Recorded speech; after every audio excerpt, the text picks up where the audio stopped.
Ganito sila kasaya sa bahay.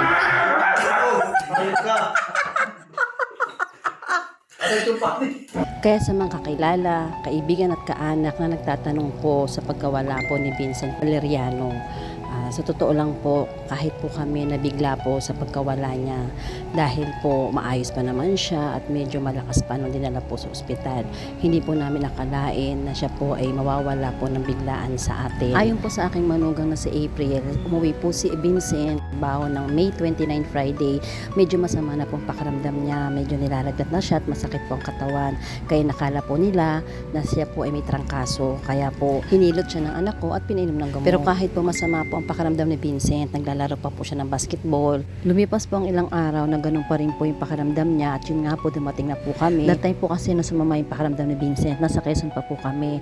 Kaya po nung pagdating po namin nalaman yung kondisyon niya at yun nga po Martes po ng gabi, hinilot po siya ng asawa ko at yung pagdating po ng umaga ng Miyerkules, hinahanap na po siya ni Boss June para papasukin dahil meron daw po gagawin sa Mendez. Kaya nung nakita po ni Boss June yung kalagayan po ni Vincent, agad-agad po siya nagdesisyon na ipa-check up na si Vincent. In-advise pa namin si Boss June na sa clinic lang dalhin dahil para madali siyang maasikaso. Pagdating naman po nila doon sa clinic, ayon po kay Boss June, pinapalipat po sila sa private. Wala nga po silang dalang pera kaya naisipan po ni Boss June na sa ospital lang po siya dalhin. Miyerkules po ng gabi, nagtaka na po kami at nag-alala kung bakit wala pa po sila Vincent. Hanggang sa nalaman po namin na nasa emergency na po si Vincent. Kinabukasan po, pinuntahan po namin sila agad na aking asawa at doon ko po nalaman ang kalagayan ni Vincent. Hindi po nakakaihi ng maayos si Vincent. Mataas din po ang kanyang creatinine at napakababa naman po ng kanyang dugo. Kaya under observation pa po siya that time. Kailangan pong bababain ang kanyang krea at kailangan naman pong pataasin ang kanyang dugo. Kailangan din pong mates ang ihi ni Vincent dahil nga po hindi siya nakakaihi ng maayos. Kailangan pong butasin ang kanyang leeg, doon po dadaanin para po makakuha po ng sample na pang titest sa kanya. Para daw malaman kung possible siya sa leptospirosis or kidney failure. Hindi po kami pumayag sa gano'n at sinabi ko po kung baka po meron pong ibang option, yun na lang po muna sana. Sumang-ayon din naman po yung taong nakausap namin. Pero kinabukasan po, after po ng observation sa kanya, wala pa rin po magbabago at medyo naging malala pa po, kaya kinailangan na po talaga siyang operahan. At dahil wala pa pong kaanak na dumarating, si Vincent po at saka si Boss June na lang din po nagdesisyon sa paliwanag po ng doktor, kaya po pumayag po si Vincent na siya po ay operahan. After po ng operasyon, naging okay naman po si Vincent. Kaya lang po, mga ilang oras lang po, medyo nahirapan po siyang huminga.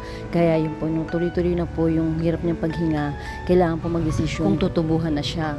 Sa punto na po na yon, salamat po sa Diyos dahil dumating na po ang isa sa kanyang kaanak, ang kanyang Kuya RM. Pinaliwanag naman po sa kaanak, maging po sa pasyente, ang possible po na pwedeng mangyari sa kanya. Ayaw po ng iba, pero dahil sa kagustuhan po ni Vincent na madugtungan po ang kanyang buhay, siya po mismo ang pumayag at pumirma po na siya po ay lagyan ng tubo. At doon po, hindi na po kinaya ng katawan niya, doon na po siya bumigay.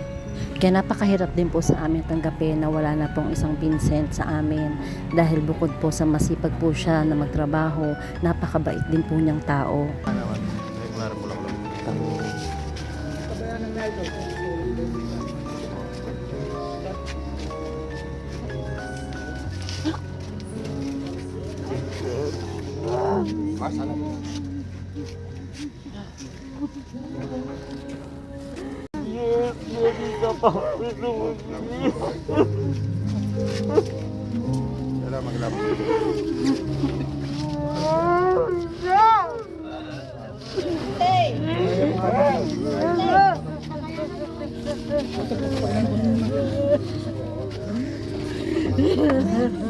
Tulak ha.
Ben.